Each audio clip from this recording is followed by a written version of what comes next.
Bueno, yo creo que ya podemos iniciar. En esta espera de 5 minutos más o menos, ingresaron más o menos más.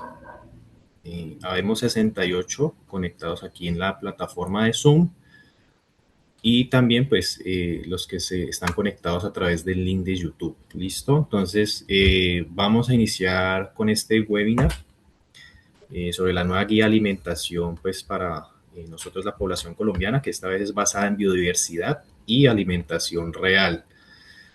Mi nombre es Oscar Iván Hurtado Suárez, soy nutricionista dietista, actualmente hago parte de la junta directiva del capítulo suroccidente del Colegio Colombiano de Nutricionistas Dietistas, Colnut.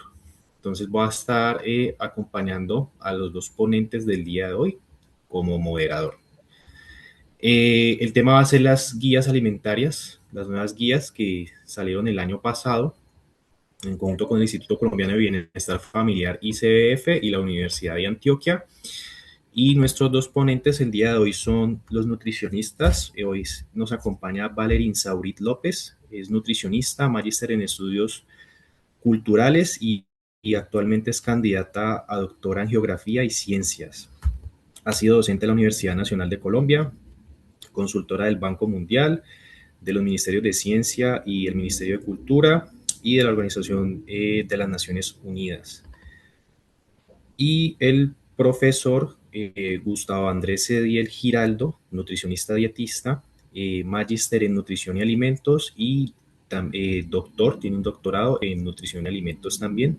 Actualmente es integrante del grupo de investigación de saberes alimentarios de la Universidad de Antioquia. Ambos colegas, tanto Valerín como Gustavo, representando a ICBF y a la Universidad de Antioquia respectivamente, ambos hicieron parte del desarrollo de estas nuevas guías alimentarias, así que pues estamos con las personas más idóneas para aprender un poco y conocer estas guías, que es muy importante porque es un cambio bastante grande respecto a las guías alimentarias anteriores que normalmente nos estábamos basando o enfocándonos en nutrientes, casi que en nutrientes y bueno, de alimentos.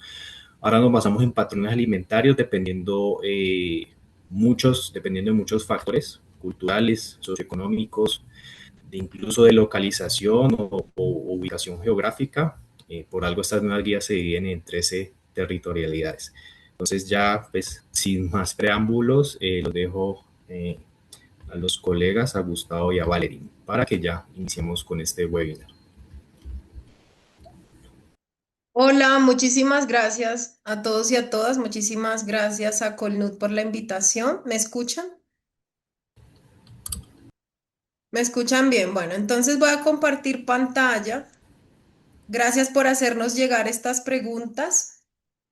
Son 8 preguntas que vamos a tratar de compartir los avances en la implementación, el diseño, primero el diseño, luego la implementación. Ya les vamos a contar un poquito sobre eso.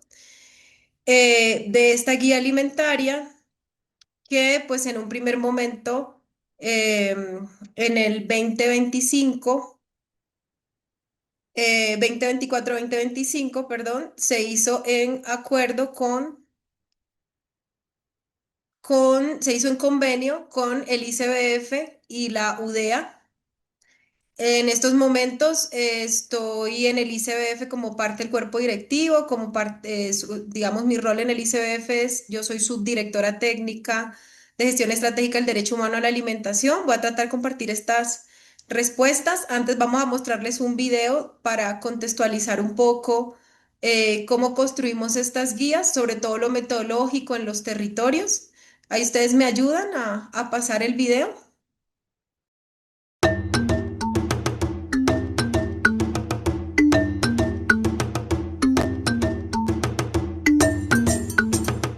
El escenario de la nutrición humana moderna enfrenta retos de alta complejidad.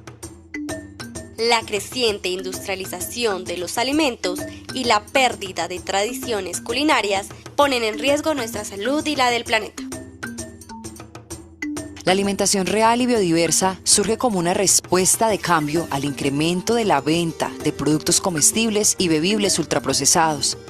Diferenciar los alimentos reales de estos productos evita enfermedades, preserva el medio ambiente y protege la diversidad cultural. Porque el verdadero sabor de la vida está en los alimentos reales, frescos y locales. Por eso el Instituto Colombiano de Bienestar Familiar y la Universidad de Antioquia se unieron para desarrollar una propuesta que busca reformular las guías alimentarias para los colombianos mayores de 2 años, diseñar estrategias de educación para la salud alimentaria y promover la lactancia humana, familiar, comunitaria y diversa con enfoques diferenciales que fortalecen la gobernanza alimentaria para la vida, desde el territorio y para el territorio.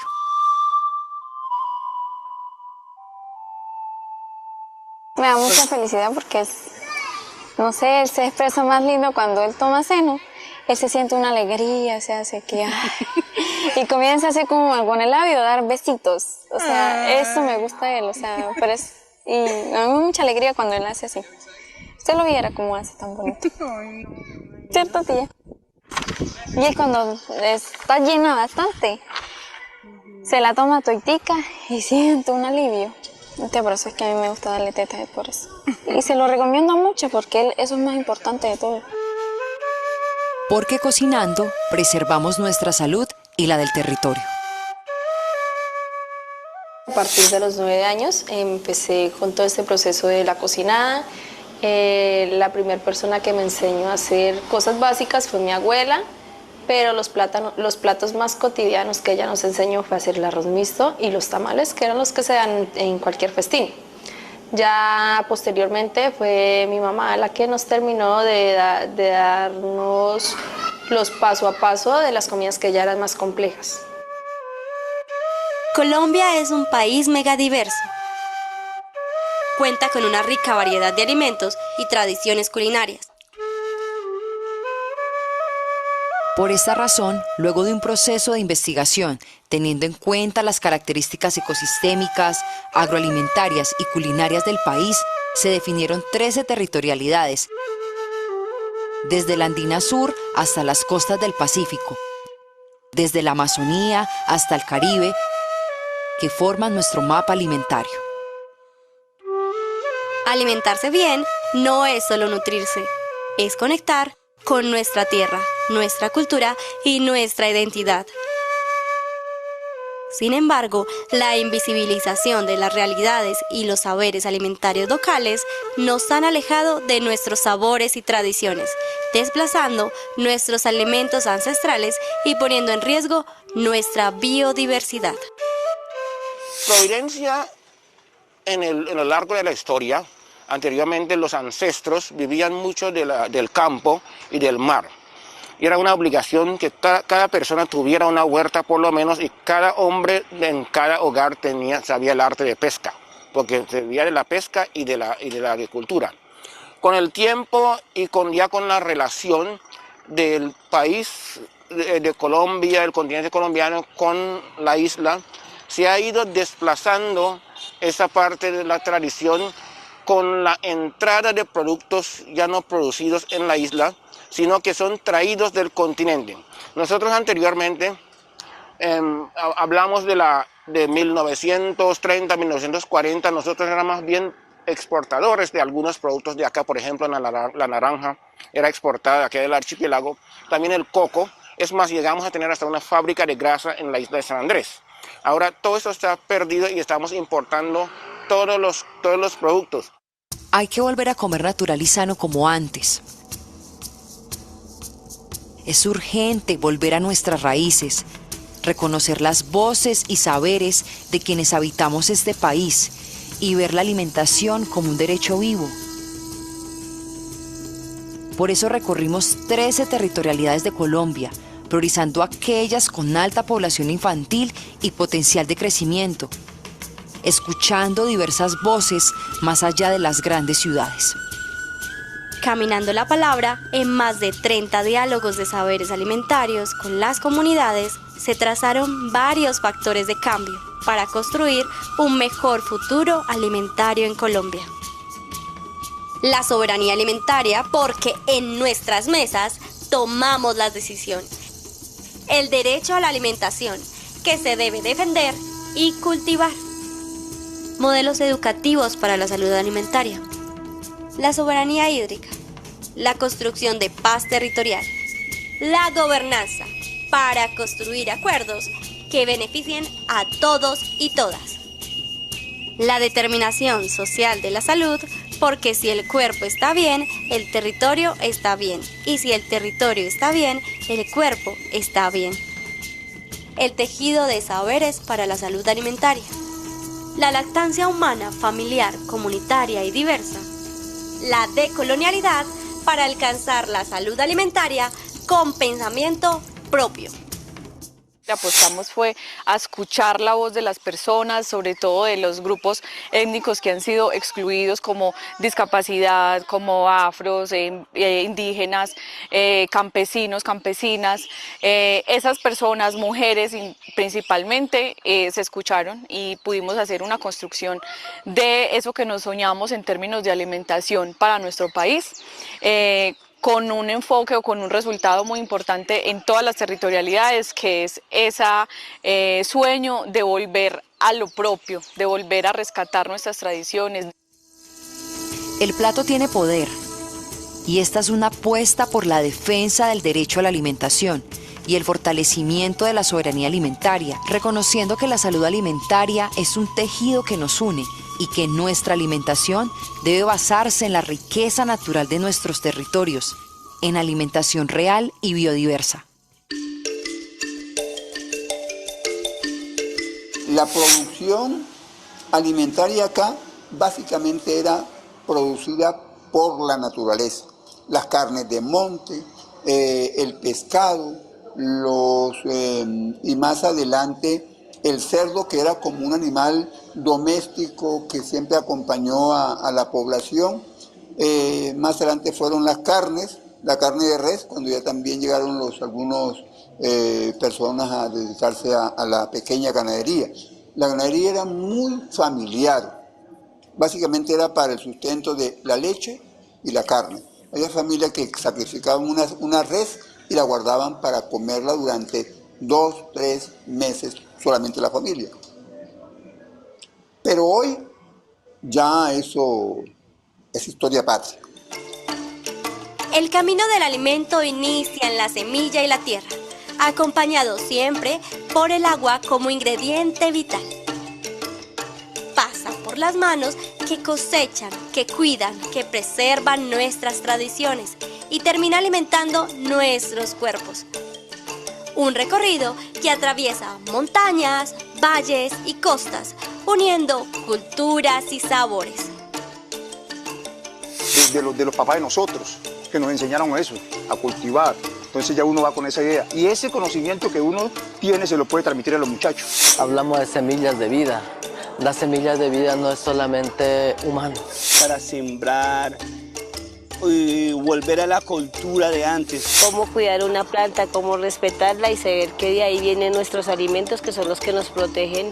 Cuando hablamos del tema de alimentación, todo ser o toda persona o grupo poblacional tiene algo que aportar.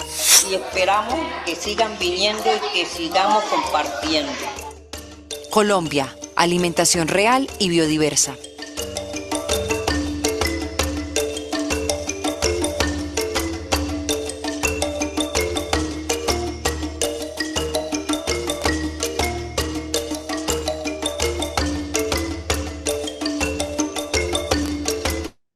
Reactivar audio.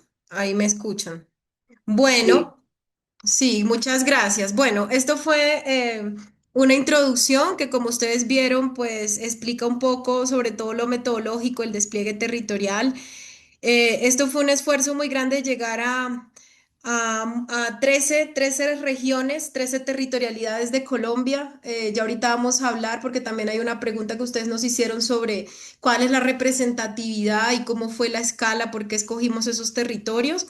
Pero quiero decirles que, digamos, a diferencia de otros ejercicios que se han hecho antes, en donde se organizaba la guía alimentaria con grupos de expertos, desde ciertos centros de pensamiento, de poder, digamos, más urbanos, técnicos, institucionales y después se validaba en los territorios. Aquí sí hay un giro metodológico muy importante porque nosotros incluimos pues metodológicamente a grupos étnicos, grupos que han sido subalternizados, que sus voces en la historia de la ciencia de la nutrición y en la historia también de las políticas públicas de salud, solo digamos desde que emergieron las políticas interculturales por reclamos de los pueblos indígenas y pueblos étnicos, pues en los últimos 10 años han sido integrados. Es decir, lo que les quiero decir es que esta forma de hacer estas guías cambió, o sea, no se hizo primero con grupos de expertos, aunque las voces de los grupos de expertos estuvo en toda la revisión documental que hicimos de documentos que ha venido haciendo la FAO, que también hizo el Comité Técnico de Guías Alimentarias anteriormente, pero aquí quisimos darle sobre todo la voz a la gente porque en la historia de hacer estas guías pues se hacían distintos, se validaban de pronto con 350 personas en los programas que hacía el ICBF y eso pues ahorita lo que hicimos ahora representa un paso gigante en lo metodológico, más de 1.350 personas participaron a lo largo y ancho del país, ya vamos a hablar un poquito de cómo se tuvo en cuenta, ¿no? Esa selección de territorios y también lo que implica seguir avanzando en una escala más local, ¿no? De comprensión, de socialización, implementación y seguir co-creando cajas de herramientas de estas guías, porque también lo que ustedes conocen que están en las páginas web es un inicio, es una guía, como digamos, valga la redundancia, que orienta, digamos, cómo puede ser el objetivo de la guía, la alimentación de la población colombiana. Ya vamos a hablar más específicamente de los objetivos, pero quiero empezar a responder la pregunta que ustedes nos hacen. La primera que es si la guía elimina la clasificación por grupos de alimentos o simplemente la transforma y cómo debe reorganizarse el nutricionista su lenguaje educativo. Aquí también hay un giro metodológico que yo quiero exponer y es cuando nos preguntamos qué es clasificar, ¿no? No solamente desde la antropología, digamos, desde la nutrición, los seres humanos clasificamos.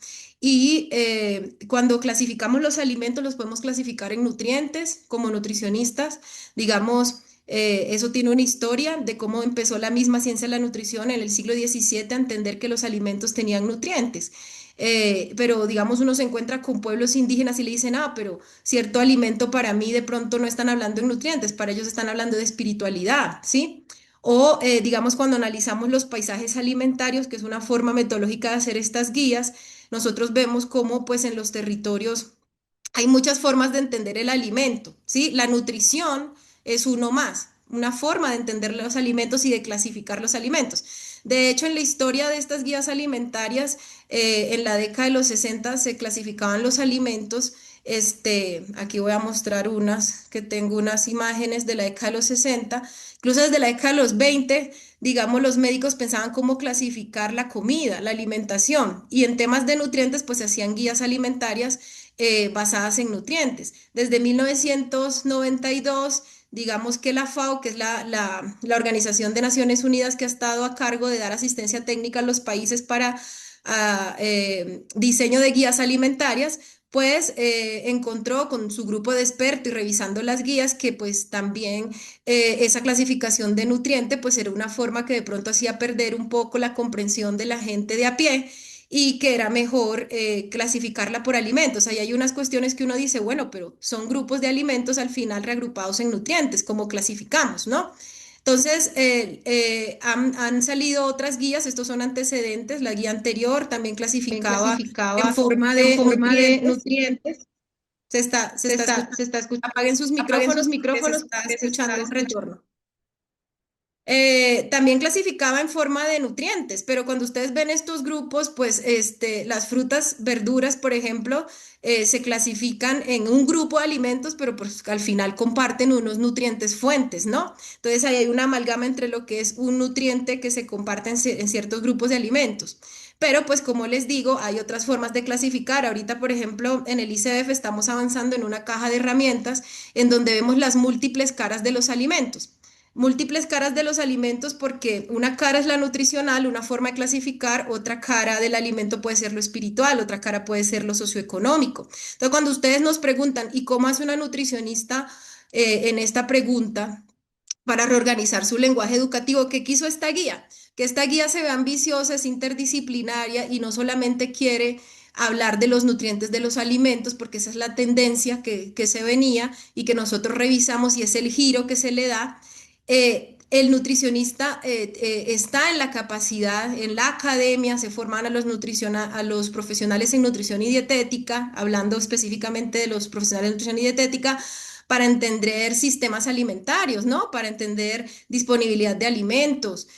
Nosotros quisimos como un objetivo de la guía que las personas en Colombia reconocieran la biodiversidad alimentaria. Cuando hablamos de biodiversidad alimentaria, estamos hablando no solamente de diversidad de alimentos, sino los saberes que están detrás. La biodiversidad en Colombia tiene que ver con eso, precisamente, saberes que se materializan en territorios, en recetas, en alimentos, pero que hay una biodiversidad, ¿no? O sea, no es solamente el saber de la nutrición hegemónico y en el que nosotros somos expertos, el que tiene que figurar o mandar la parada, sino que tenemos que hacer diálogos y entender en su complejidad los alimentos para hablar de otras clasificaciones. Por eso el nutricionista, cuando va a hacer educación alimentaria y nutricional desde esta perspectiva, pues sí se va a encontrar con, digamos, tiene que analizar sus paisajes alimentarios, sean urbanos, sean rurales, sean en las regionales, digamos, en el ICFF, en que estén, en el PAE. Sí, un objetivo de las guías es hacer educación alimentaria y nutricional, por ejemplo, ¿no?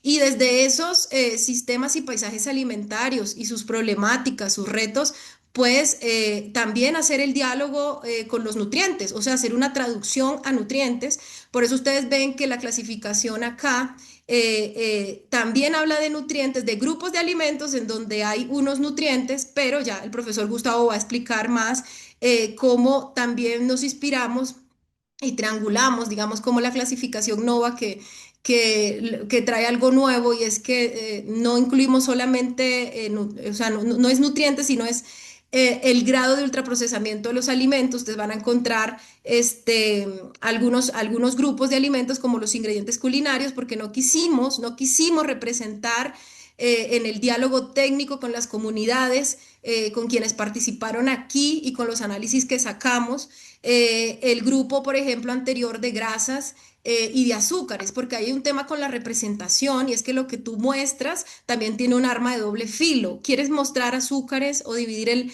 los alimentos en su matriz, digamos, de grasas o azúcares?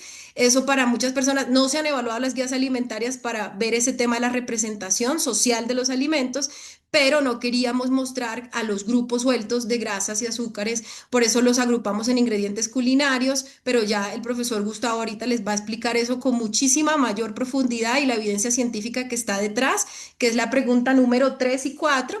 Pero yo quería hablarles y hacerles esta introducción sobre qué es clasificar, porque cuando clasificamos están implícitos muchas cosas, ¿sí? Lo nutricional, esto a veces suena muy ambicioso para muchas personas porque dicen, uy, pero entonces una nutricionista tiene que saber de todo.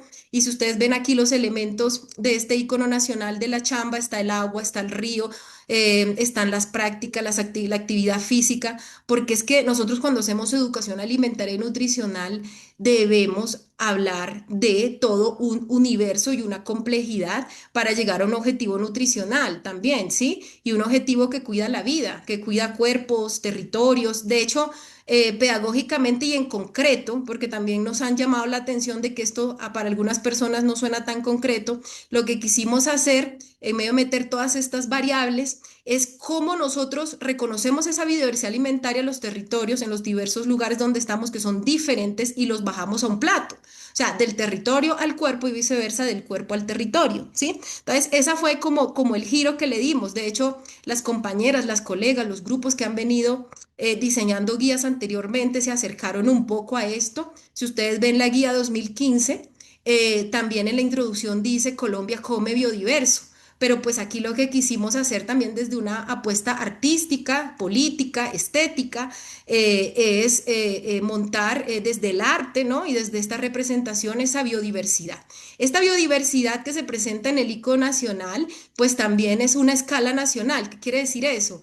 que hay muchas otras formas de representar en los territorios si nos vamos a la escala más local, pero también quisimos hacer una estandarización para hacer una guía nacional, ¿sí? Entonces, ustedes van a encontrar, ahorita podemos profundizar en los grupos de alimentos, pero sí quería responderles a esa primera pregunta sobre es clasificar y también lo que permeó esta clasificación es la clasificación NOVA, que ya el profesor Gustavo les va a explicar en la pregunta 3. La segunda pregunta que ustedes nos hacían es si las listas de intercambio y las tablas de porciones siguen siendo herramientas válidas dentro del enfoque de la nueva guía o resultan incompatibles con él. No, son totalmente compatibles. Lo que pasa es que nosotros en este documento ustedes no van a encontrar las listas de intercambio como sí lo desarrolló la guía 2015. Nosotros ahorita en ICBF estamos en un proceso de construcción de esto, pero también de reflexión, porque así como hay muchas formas de clasificar los alimentos, también hay alternativas para crear tablas de intercambio, ¿sí? Por ejemplo, uno de los retos que hay para hacer tablas de intercambio es que, por ejemplo, cuando usted se va a una escala muy local en la Amazonía, por ejemplo, yo voy a presentar aquí un ejemplo de los antecedentes que revisamos de otros procesos en los que yo también he participado con otros equipos. Si ustedes ven, por ejemplo, en la Amazonía, cuando uno analiza paisajes alimentarios y después hace la traducción a nutrientes, uno puede desde allá, por ejemplo, aquí, miren, aquí es una traducción de paisajes alimentarios, ecosistemas a nutrientes, y nos encontramos con que en la Amazonía, por ejemplo, hay varios frutos de palma que me dan perfectamente un grupo de alimentos, frutas de palma, ¿sí? O por ejemplo, las orugas.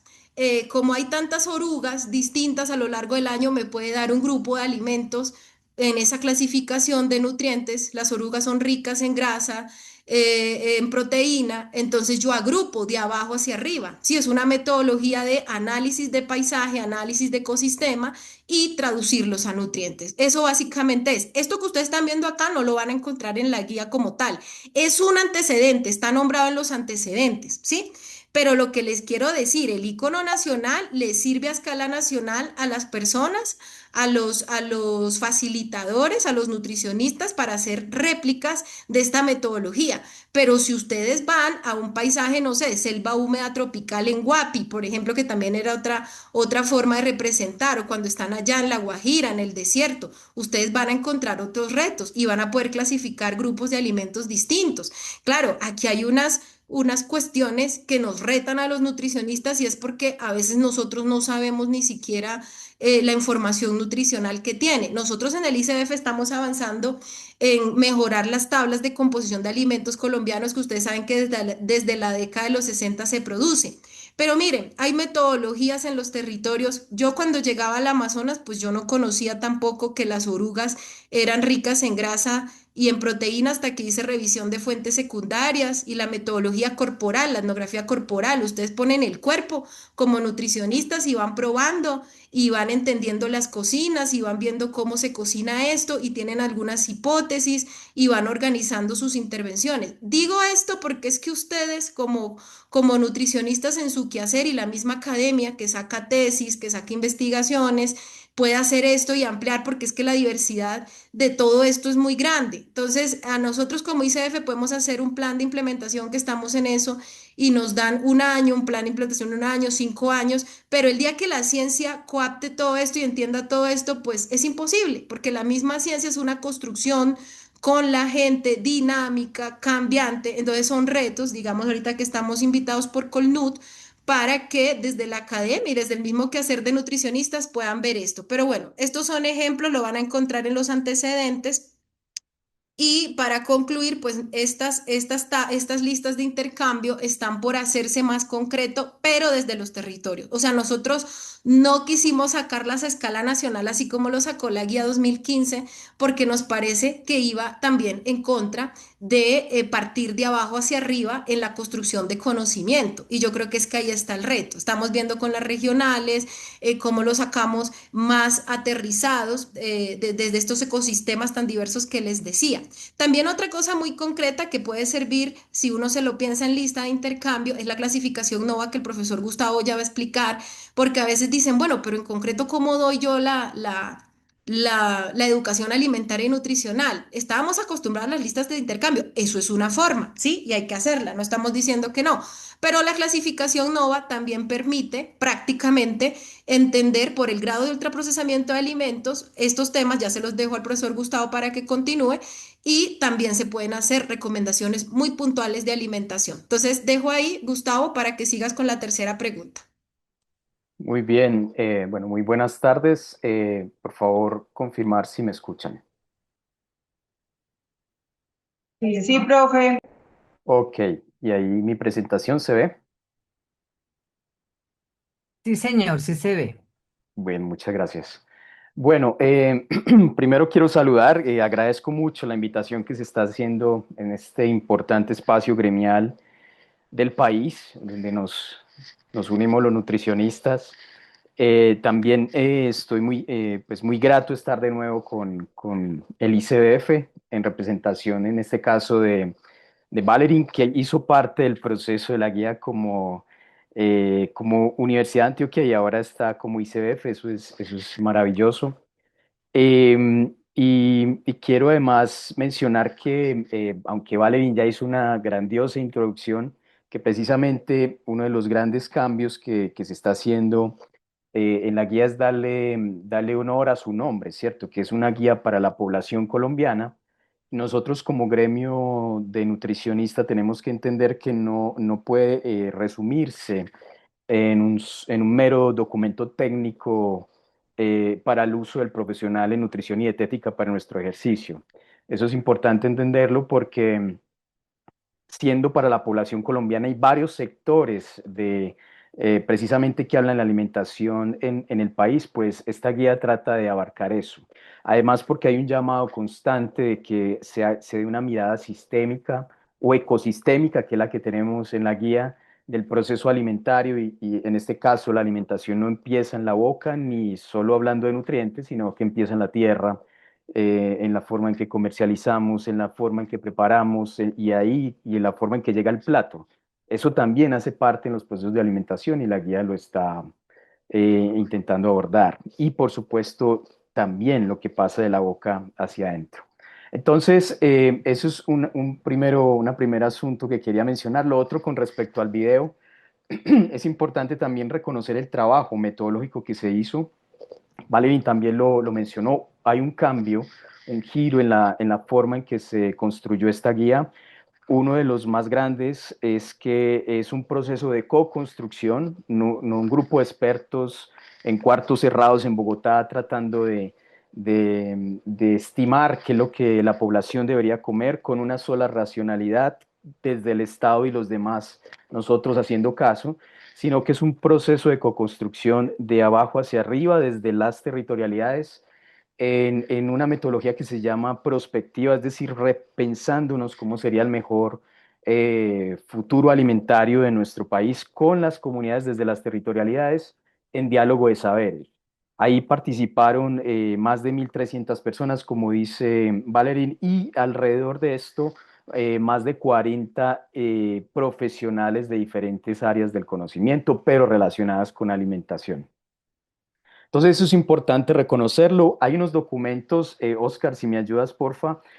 Hay unos links, por si alguien no los tiene, de las guías alimentarias, donde está el documento técnico, el documento con fines pedagógicos y unos videos que muestran más en detalle, digamos, lo que estamos hablando acá, que es importante que lo tengan presente porque no vamos a alcanzar a hablar de la dimensión que tiene la guía y en el cual yo quiero poner un énfasis lo que pasa en la portada. Desde ahí ya pueden ver que hay un cambio. No solamente está el presidente de la República y los directores de las instituciones que estuvieron presentes, ni el equipo coordinador, que pues, por supuesto es importante, pero no es lo más importante. Después de esto siguen los participantes con sus nombres y sus roles, más de 1.350 personas, que a mí me parece importante que las visualicen, porque ahí pueden ver que este proceso fue un proceso de co-construcción.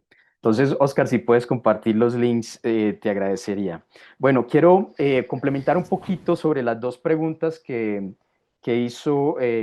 pasó, que Valerie muy bien explicó. Solo de manera simple mencionar que los grupos de alimentos que presenta la guía actualmente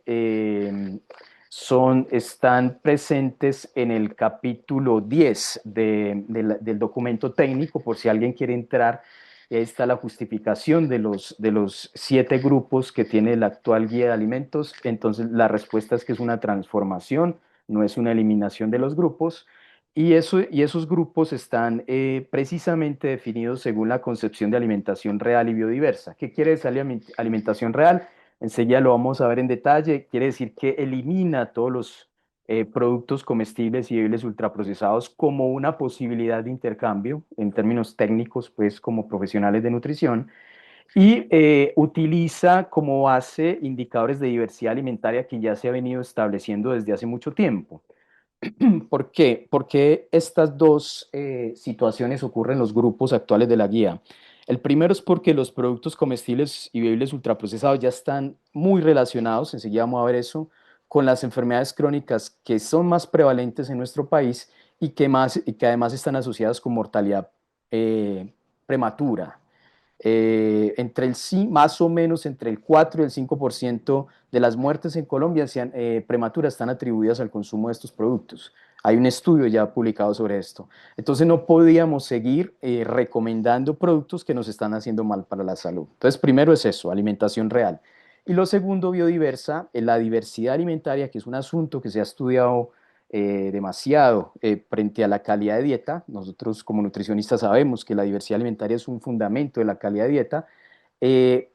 Está también involucrado en esta concepción de los grupos, solo que esta diversidad además tiene que contemplar toda la dimensión de diversidad o biodiversidad que Valerín está mencionando, que no solo empieza de nuevo con los alimentos que metemos en la boca, sino con la biodiversidad que tenemos ecosistémica, agroalimentaria y sociocultural que se traduce en los universos culinarios que tenemos en nuestro país. Entonces, ese indicador de diversidad alimentaria que está asociado con cumplir los requerimientos de vitaminas y minerales, además de eso tiene toda esta diversidad que menciona Valerín. También mencionar que los grupos de alimentos que están en ese capítulo 10, de nuevo, recomiendo que lo lean, es importante mencionar que según la teoría de la ciencia nutricional que todos aquí conocemos como nutricionistas, cumplen con los requerimientos de vitaminas, minerales, energía, proteína y macronutrientes en cada una de las territorialidades del país. Hicimos ese ejercicio y con alimentos naturales en un país biodiverso como es Colombia, podemos lograr los requerimientos según la RIEN. Entonces, dar esa pauta de tranquilidad frente a nuestro ejercicio profesional y frente a lo que se está recomendando en el capítulo 10. Frente a la segunda pregunta que habla de la lista de intercambio, además de lo que por supuesto Valerie nos menciona, yo quiero adicionar que uno de los, digamos, de las formas, voy a poner la pregunta para que, digamos, entrar a tono acá. Las listas de intercambio y tablas de porciones siguen siendo herramientas válidas dentro del enfoque de la nueva guía. Entonces, la respuesta de Valerín ya la dio, claro que sí. Lo que tenemos que hacer, dada esa explicación que acabo de dar anteriormente, es que, por ejemplo, en las guías que están circulando, que son las listas de intercambio que están circulando en país, que son muchas, no es una, son varias, una es la guía anterior, lo que tenemos que hacer es no, por supuesto, no tratar como un intercambio válido un ultraprocesado con un alimento natural, como ocurre, por ejemplo, ahí señalé, la guía anterior están las hojuelas de maíz, las galletas de soy, las galletas tipo wafer, y se hacía el símil de que esta lista de intercambio era lo mismo, por ejemplo, que un arroz o que una avena, etcétera.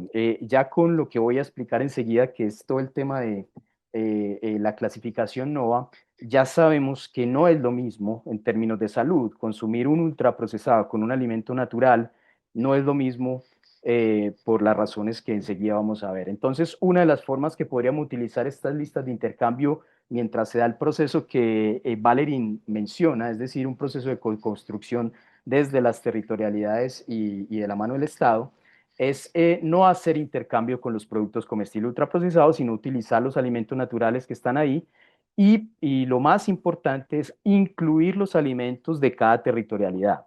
No entrar en ese conflicto que muchas veces se da, en el cual hacemos recomendaciones de alimentos que se consumen en la capital, pero que no están en la Amazonía o en la Guajira o en otro lugar, sino absolutamente a entrar con una pertinencia cultural frente a lo que hay en las listas de intercambio y en el lugar y en el contexto en donde estamos. Bueno, eso es, digamos, lo que quería complementar de estas dos primeras preguntas. Ya vamos a la tercera pregunta, ¿cierto? Dice, ¿qué evidencia respalda la adopción de NOVA como eje clasificatorio de una política pública y cuáles son sus principales limitaciones en el contexto colombiano? Entonces me voy a atrever ¿Así no sirve? ¿Aló? ¿Me escuchan? Parece que hay una interferencia. ¿Alguien? El micrófono abierto, por De favor. una, cuenta con eso. ¿Aló? Bueno. Bueno, la importancia de la clasificación NORA. Quiero dar una respuesta corta, después de hacer un comentario general y después entrar en las diapositivas para hablar de la evidencia. Entonces, la respuesta corta, ¿qué evidencia respalda la adopción de NOVA? En el capítulo 9, si leen el documento técnico, está toda la evidencia, digamos, más explícita de lo que yo voy a mencionar acá. Frente allá, digamos, al comentario, mira, la clasificación NOVA está haciendo algo que es absolutamente relevante en el contexto y en el tiempo en que estamos ahora. Recuerden que la OMS hace un llamado a que las guías tienen que actualizarse de acuerdo a los tiempos y a los contextos en que estamos. Y resulta y acontece que todos aquí no somos ajenos a eso.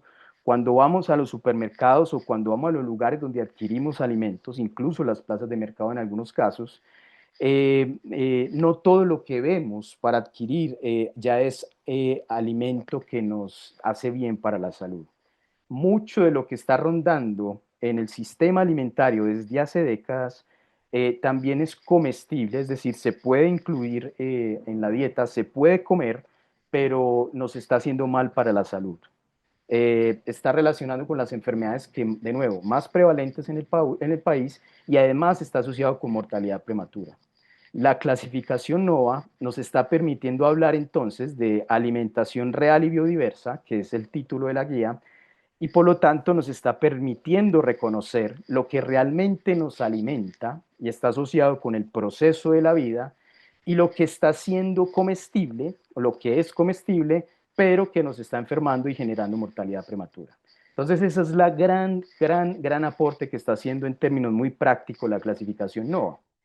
Ahora, ¿y por qué tenemos que hacerlo en este momento y no se hizo en las guías anteriores? Pues esto ya aquí entran, digamos, las ciencias sociales, específicamente ya abordar el tema de sistemas sociales, pero en este caso sistemas alimentarios.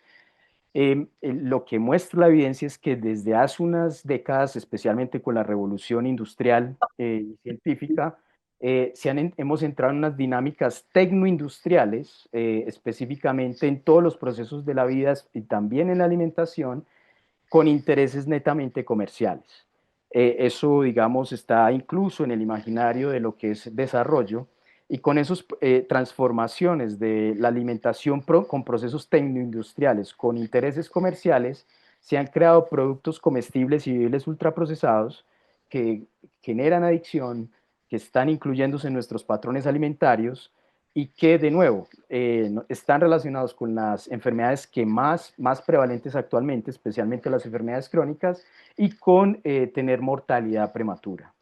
Entonces, las ciencias sociales han reconocido que a través de, digamos, la clasificación NOVA, hay digamos, sociólogos ya estudiando esta clasificación, han encontrado que ese es un buen lugar para reconocer cómo el sistema alimentario está entrando en conflicto con lo que es la salud y con lo que es lo comercial. Entonces, los ultraprocesados que están entrando en el sistema alimentario se pueden reconocer a nivel social con la clasificación NOVA. Pero además, y no deja de ser menos importante, y que está en el título de nuestra guía alimentaria, la clasificación NOVA también nos dice que es alimentación real, que es eso no ultraprocesado. Es decir, la alimentación real en términos técnicos es una alimentación basada con alimentos naturales y que usa con moderación los ingredientes culinarios, que crea los universos culinarios que hay en cada uno de nuestros territorios, y que usa también con ingredientes algunos alimentos procesados. Esa es la alimentación real. Y que va, digamos, en contravía de lo que son los productos comestibles ultraprocesados. Entonces, La clasificación NOVA también nos está ayudando a ver cómo hemos invisibilizado precisamente esa alimentación real en los territorios, es decir, los universos culinarios, y cómo los ultraprocesados están entrando cada vez en nuestro sistema alimentario y cómo hemos invisibilizado todos los universos culinarios de nuestros territorios. Estamos perdiendo nuestra alimentación tradicional que está más asociada con salud y vida. Entonces, eso para empezar, digamos, la importancia de la clasificación NOVA es esa. Ahora, el contexto, porque hablan si esto tiene limitaciones en el contexto colombiano. Aquí también quiero hacer un comentario antes de mostrar la evidencia. La clasificación NOVA tiene todo que ver con nuestro contexto, dado que es una clasificación que surge desde la América Latina, desde lo que llaman epistemologías del sur, es decir, conocimiento que surge desde el sur global, en el cual con investigación local de América Latina de nuevo, de Suramérica, especialmente surge en Brasil, pero que se han ido uniendo diferentes investigadores, tanto de la academia como de la sociedad civil de América Latina, han creado esta clasificación, dada la problemática que acabamos de mencionar, es decir, por la introducción de productos que nos están enfermando. Esa clasificación que surge de nuestro conocimiento se aleja de lo que habíamos hecho anteriormente en las otras guías, que era un conocimiento que venía de muy lejano, de otros países, de otros sectores y contextos y realidades europeas o estadounidenses o de Inglaterra, y la habíamos introducido en nuestro país sin mayores críticas, a través de un grupo de expertos, ¿cierto? Esta guía y la clasificación NOVA tiene que ver con todo nuestro contexto. Es un reconocimiento, un pensarse con nuestra propia cabeza latinoamericana o de América Latina, con nuestra realidad, crear, reconocer una problemática, mirar una solución de clasificación, como dice Valerín. Hay muchas formas de clasificar, pero esta clasificación nos ayuda a reconocer algo que nos está haciendo mal y otro que nos está haciendo bien, y a partir de eso apropiarla en nuestro contexto. Entonces tiene que ver con todo nuestro contexto colombiano. Y lo más importante es que está pasando lo contrario. Hay un giro ahí respecto a cómo se construye conocimiento. Antes, de nuevo, como les mencionaba, era Europa y Estados Unidos quien nos decía cómo nosotros relacionar el proceso alimentario, y ahora resulta que es Estados Unidos y Europa quien está mirando a América Latina y quien está aplicando la clasificación NOVA. Es por eso que, por ejemplo, la guía alimentaria de Estados Unidos también habla de alimentación real. Y esa evidencia que habla de alimentación real en Estados Unidos viene precisamente de un proceso latinoamericano. Entonces sí tiene que ver con el contexto colombiano de América del Sur y que además está siendo reconocido a nivel mundial. Ahora, con respecto a lo que hablan de qué evidencia, entonces voy a mostrar evidencia en 3 niveles.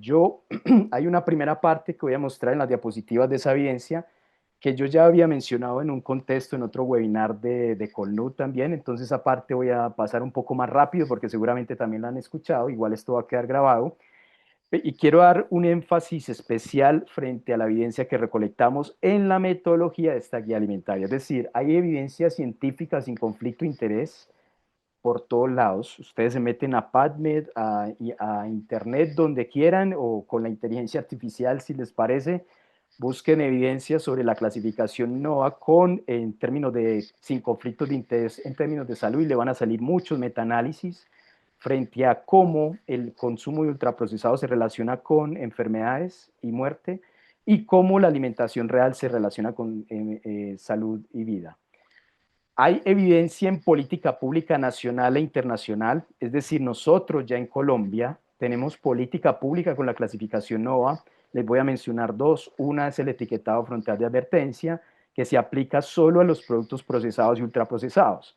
El reconocimiento de esos procesados y ultraprocesados que está haciendo la industria, que está haciendo, no sé, el INVIMA o el Ministerio de Salud, se hace con la clasificación NOVA. Entonces hay una evidencia de política pública ya implementada en el país. Hay una evidencia internacional de organismos multilaterales que ya reconocen la clasificación NOVA como algo que es muy favorable para el reconocimiento de productos que no son sanos para la salud. Un ejemplo es la OPS.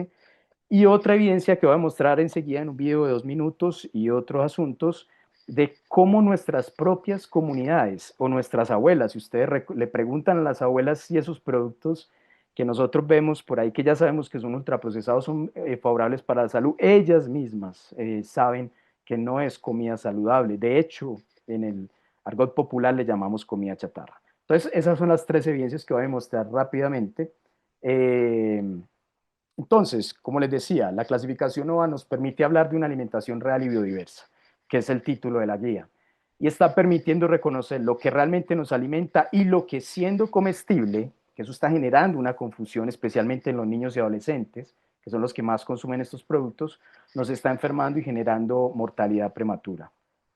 Entonces, por eso hay un replanteamiento de la clasificación de los alimentos. Esto tiene que ver con la pregunta 1, donde ya se reconoce la importancia de mirar la extensión, la naturaleza y el propósito de procesamiento industrial de los alimentos, dado que siendo un mismo ítem, por ejemplo, los cereales, como un grupo que se establecía anteriormente, que es unificado, cuando vemos la evidencia, ese mismo ítem, cuando tiene un grado de procesamiento industrial ultraprocesado, es más dañino para la salud que cuando está de manera natural. Por eso es la necesidad de la clasificación NOVA. Hay evidencia en Colombia, este es el artículo para el que le gusta leer artículos científicos, el detalle y en las revistas y que le gusta ver, digamos, todo el tema de factor de impacto para que sepan que hay un reconocimiento también en ese punto. Vemos entonces como Colombia, digamos en estudios multicéntricos, ha encontrado, al igual que otros países con otras realidades, que a medida que consumimos productos comestibles ultraprocesados tenemos mayor contenido de componentes que ya sabemos que se relacionan con las enfermedades que más nos matan, como azúcar libre, grasas saturadas y menor contenido de fibra. ¿Esto qué nos quiere decir? A medida que comemos más ultraprocesados en la dieta, tenemos un perfil alimentario, nutricional relacionado con las enfermedades crónicas y la obesidad. También hay estudios, que aquí está Colombia en este estudio, que muestra cómo a medida que aumentamos los ultraprocesados, aumenta la probabilidad de mortalidad prematura, en el caso de Colombia aproximadamente el 4%, aproximadamente porque puede variar entre el 2,5 y el 5,4% de las muertes prematuras en Colombia. Entonces vemos cómo la evidencia científica sin conflicto de interés está mostrando que cuando consumimos más ultraprocesados nos estamos enfermando más y nos morimos de manera más temprana. Aquí están los dos estudios para el que la quiera ver. Aquí hay otro estudio más local que se comparó entre 2005 y 2015, qué pasaba con el consumo de ultraprocesados. Entonces ya, además de saber que tienen un perfil nutricional que va hacia enfermar y que va hacia una muerte prematura, también nos estamos dando cuenta que es lo que más estamos consumiendo en el país. O sea, se está aumentando el consumo de ultraprocesados. Entre el 2005 y el 2015 aumentamos el consumo de ultraprocesados de manera significativa y disminuimos el consumo de alimentos naturales. ¿Eso qué quiere decir? Que esa alerta que nos está haciendo la evidencia, además tenemos que poner una alerta adicional porque es lo que está aumentando la presencia en nuestros entornos y en nuestro sistema alimentario. Y esto es una situación que ocurre a nivel mundial. Otra evidencia importante son, de nuevo, las políticas públicas que hayan sido instaladas. La anterior era evidencia científica sin conflicto de interés. Aquí las políticas. La primera es, de nuevo, la OPS hace un llamado desde hace 10 años donde dicen hay que reconocer esos productos y aplicar políticas para regulación de los productos ultraprocesados. Colombia ha hecho caso a esto de manera, digamos, favorable y por eso aplicó el etiquetado frontal de advertencia para los productos procesados y ultraprocesados. También se aplicó los impuestos saludables, pero además, como si no fuera poco, hay una sentencia de la Corte Constitucional, porque esa es el ala ejecutiva, digamos, del país, el Ministerio de Salud y Hacienda en este caso, pero además el área judicial, porque por supuesto habían interferencias sobre todos estos procesos, declaró la Corte Constitucional, respalda la postura, digamos, del Ministerio, en este caso de Salud y Hacienda y los organismos multilaterales y la evidencia científica, catalogando las bebidas azucaradas y ultraprocesados y los ultraprocesados en general como productos nocivos para la salud, así como lo ha hecho con el alcohol y el tabaco. Entonces, esto es evidencia en política pública. Entonces, de nuevo, frente a la pregunta, ¿hay evidencia para respaldar la clasificación NOVA en la guía? Bueno, ya vemos evidencia sin conflicto de interés y vemos política pública. La guía tiene que entra en armonía con la política pública nacional y por supuesto con la evidencia sin conflicto de interés. Pero además, y quiero resaltar este punto porque es la metodología que usó la guía de manera, digamos, primordial, al hacer el diálogo de saberes, al desplazarnos a los territorios, a las 13 territorialidades, a los municipios que tenían más niños por edad fértil, porque eso no fue, digamos, al azar esos municipios, fueron escogidos con un indicador donde hablaba de mayor niños por mujer en edad fértil. Las mismas territorialidades reconocían el problema de este grado de procesamiento industrial. Aquí voy a nombrar dos mensajes que decían el diálogo de saberes. Uno en la Guainía, los dos en la Guainía en este caso, y el otro que voy a mostrar es de Mapiripán con la comunidad Hu. ¿Qué decían?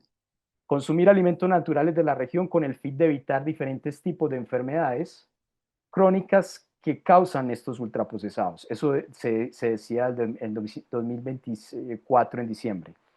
Y en la misma territorialidad se mencionaba que la chagra es como un supermercado para el pueblo indígena. La selva es la que da la alimentación a los pueblos indígenas, por eso se llama madre tierra. Del bosque se obtiene la alimentación, la medicina y la infraestructura. Entonces aquí hay dos fenómenos que las comunidades están reconociendo. Primero es que hay unos productos que le están haciendo mal y lo segundo es que la alimentación siempre la han tenido ahí en la selva y que hay que reconocerla. Y que no es solamente alimentos, sino todo el proceso y el fenómeno ecosistémico que las comunidades indígenas llaman, por supuesto, madre tierra. Por favor, Oscar, ¿me podrías poner el video de 2 minutos de la comunidad Hu? Aquí vamos a ver ya en la voz de las comunidades indígenas cómo reconocen ellos o no la evidencia que tienen ellos frente al consumo de ultraprocesados. Cuando antes consumíamos dulce, buscábamos algo dulce natural, que es el panal de abejas, de diferentes tipos de abejas, ¿sí? Pues consumíamos dulce, pero es un dulce natural, o caña. Y eso es lo que le estaba diciendo, en lugar de estar consumiendo cosas así ultraprocesadas, ¿por qué no consumen algo natural? Nosotros no nos gusta comer enlatado, porque nos está afectando, nos está dañando nuestro cuerpo, nuestra salud. Pero es difícil para conseguir el pescado y nuestro consumo natural. Y hay veces algunos colonos vienen con pescado y hacemos el cambio con eso, sí, el pescado. Y en eso es que estamos viviendo aquí en este resguardo.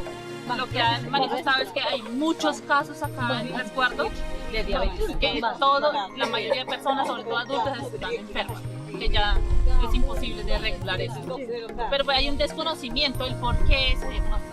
Cuando uno no conoce un producto y lo consume en exceso, lo que hace es dañar su cuerpo. Y he identificado que la salud del pueblo Hu ha cambiado mucho en los diagnósticos, ¿no?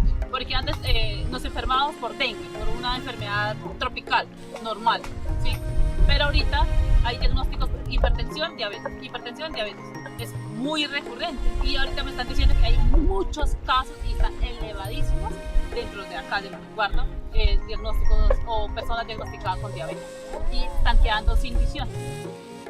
Nosotros conocemos también tarros de leche free, propio leche, pero si nos dan de ese color amarillo, ¿de qué leche viene ahí? ¿De un palo, de arena? No sabemos de qué leche es.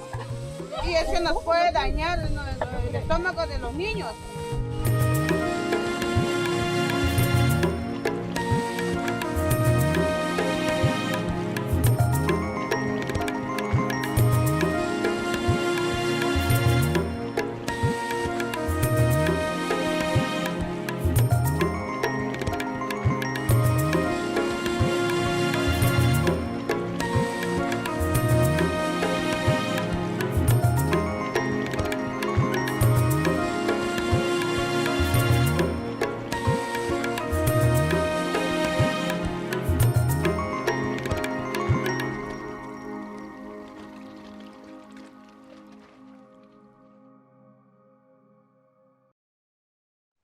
Bueno, muy bien. Espero que hayan podido observar y pues ver los subtítulos.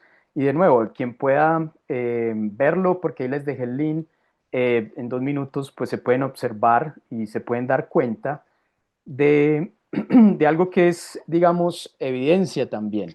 Porque estamos acostumbrados a ver evidencia en artículos científicos o lo que dice la institución o lo que dice la academia, pero esto es, digamos, evidencia pura en los territorios donde cómo la misma comunidad se está dando cuenta al consumir productos que que no están acostumbrados, que son los ultraprocesados en este caso, les están generando un cambio en el tipo de enfermedades que han tenido. Ahí mencionan claramente obesidad, hipertensión, diabetes e incluso les está produciendo ceguera.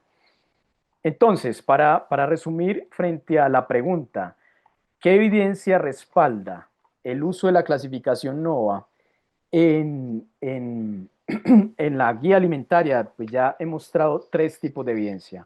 Uno, evidencia científica sin conflicto de interés, para los que les gusta leer artículos científicos y la academia. Otra, evidencia de la política pública nacional, en la cual el Ministerio de Salud, el Ministerio de Hacienda y además la Corte Constitucional ya reconoce estos productos como nocivos. O sea, nuestra propia estructura de Estado ya también lo usa. Y tercero, las comunidades. Yo creo que con esto está claro que el uso de la clasificación NOVA y el reconocimiento de los productos ultraprocesados es una necesidad para nuestro contexto y nuestros tiempos, dado que, como muy bien se ha mencionado, como mencionaban en el video y la evidencia, pues nos está enfermando más y nos está matando prematuramente. Y además, un asunto que la clasificación NOVA también reconoce y que Valerie mencionó y que los organismos internacionales también lo están mencionando, tenemos que ver la alimentación como un fenómeno ecosistémico, no solamente antropocéntrico, es decir, lo que pasa en nuestro cuerpo, sino lo que pasa en la tierra y en el medio ambiente cuando comemos. Y en ese sentido, entonces, se reconoce claramente que cuando consumimos productos comestibles ultraprocesados, cuando este modelo moderno de alimentación tecnoindustrial con fines comerciales se está metiendo en nuestras vidas, pues generamos entornos que no son saludables ni sustentables, sistemas alimentarios que no son saludables ni sustentables y cuerpos que cada vez más enfermos y con menos posibilidad, digamos, de alcanzar los compromisos que tenemos como nación. Entonces, por eso es importante el reconocimiento de la clasificación NOVA en la guía alimentaria. Hay un mensaje muy importante que también se tiene que dar, y es que el problema no es el procesamiento de los alimentos. Esto se ha hecho desde hace milenios, especialmente en Sudamérica. Muchos de los procesamientos de conservación de alimentos vienen de las comunidades indígenas, como las conservas, algunos ejemplos como los salados, etcétera. Esos procesos de procesamiento, valga la redundancia, están relacionados con dietas saludables y sustentables. El problema es el ultraprocesamiento de los alimentos. Vamos a ver un poco de manera, digamos, breve la diferencia entre los dos fenómenos.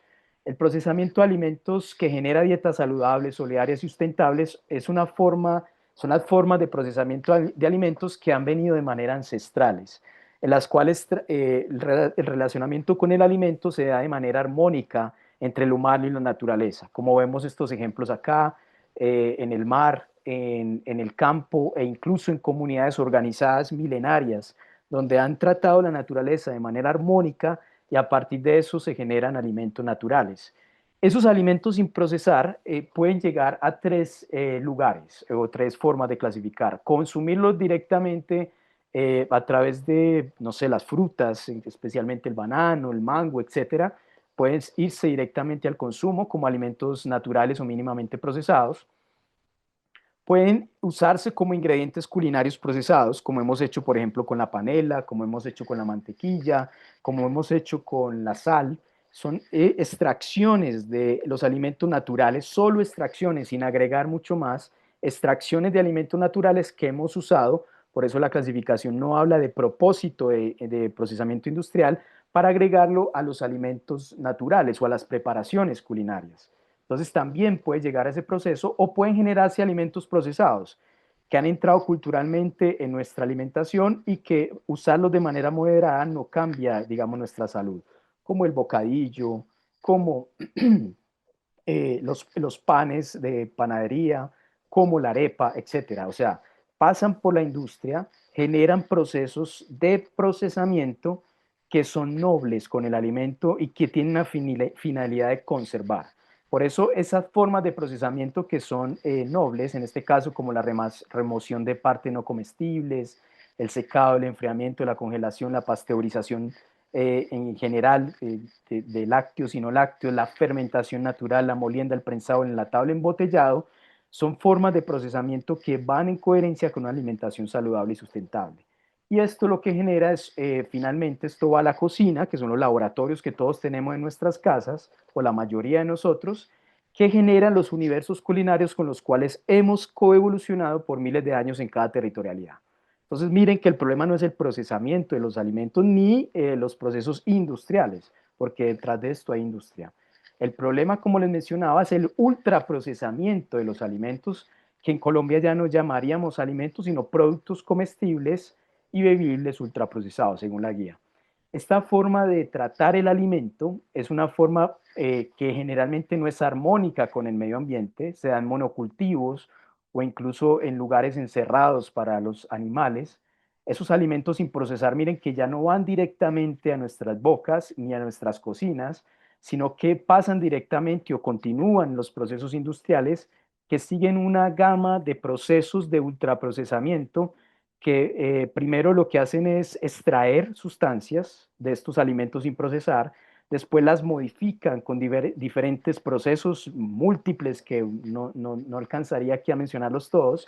Después de esa extracción y transformación de los alimentos naturales, se sintetizan sustancias, aditivos, ya así propios de la industria, donde se ensamblan con estos alimentos, estas sustancias de los alimentos naturales modificadas y generan unos productos que ya se destruye la matriz alimentaria del alimento natural, valga la redundancia, se construyen otras matrices que ya son de productos comestibles y esas matrices se le agregan un montón de aditivos cosméticos que lo que tratan es de generar hiperpalatabilidad, es decir, mayor adicción o consumo de esos productos por un acaparamiento del gusto y además mayor durabilidad del producto con un montón de conservantes y modificadores de la textura. Después se ensambla en paquetes sofisticados y por último una publicidad muy, pero muy, digamos, presente en los diferentes medios. Esos son los productos comestibles ultraprocesados. Con estos productos, de nuevo, se rompe la cadena de los alimentos naturales, se rompe la matriz alimentaria, se rompe la relación con la cocina, ya no hay cocina porque estos productos generalmente son listos para calentar o consumir, se rompe entonces todos nuestros fenómenos culinarios, se homogenizan los universos culinarios de nuestros territorios, se contamina el medio ambiente y también, digamos, por supuesto, enferma el medio ambiente y nos enferma a nosotros y a nuestros cuerpos. Entonces, este es el problema digamos, de los productos comestibles ultraprocesados y es muy diferente a otras formas de procesamiento que sí son más sanas. Por eso la clasificación NOVA habla de que la alimentación real debe basarse en alimentos naturales, con uso moderado de los ingredientes culinarios y alimentos procesados. Esa es la alimentación recomendada, evitando los ultraprocesados. Ahora, cuando hablamos de alimentación real, que es estos tres grupos, en Colombia, con toda nuestra biodiversidad, no podemos definirla como una sola. Nosotros, digamos, en la guía alimentaria hay inventariadas más de 1.400 preparaciones que tienen una identidad por territorio.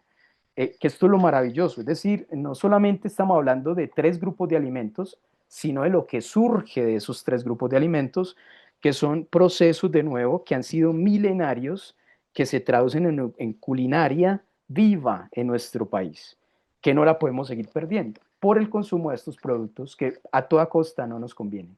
Entonces, estas 1.400 preparaciones culinarias han sido también inventariadas en uno de los capítulos de la guía.